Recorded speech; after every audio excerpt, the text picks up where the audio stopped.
Hi! Let's eat merienda.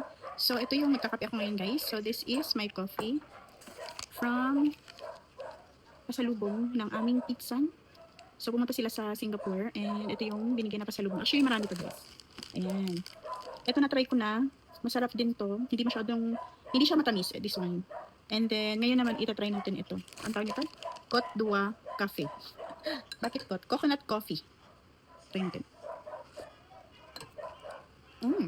Para siyang lasang coconut. Kasi nga, coconut coffee din. Tapos, ito naman yung ating partner, banana cake, nabigay naman ng aming kapitbahay. Thank you sa mabait na kapitbahay. Buo talaga yung binigay sa akin, guys, kasi alam niya favorite ko itong banana cake. Pasensya na sa aso, sobrang ingay nila.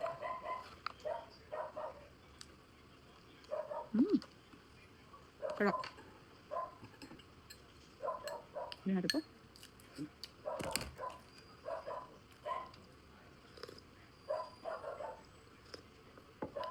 Hindi mo masyado malasahan yung coffee niya.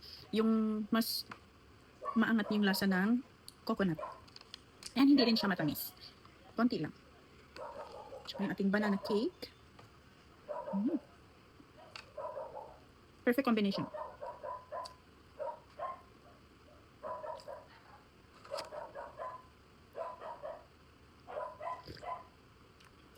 Kaya dito yung Spider-Man sa amin po.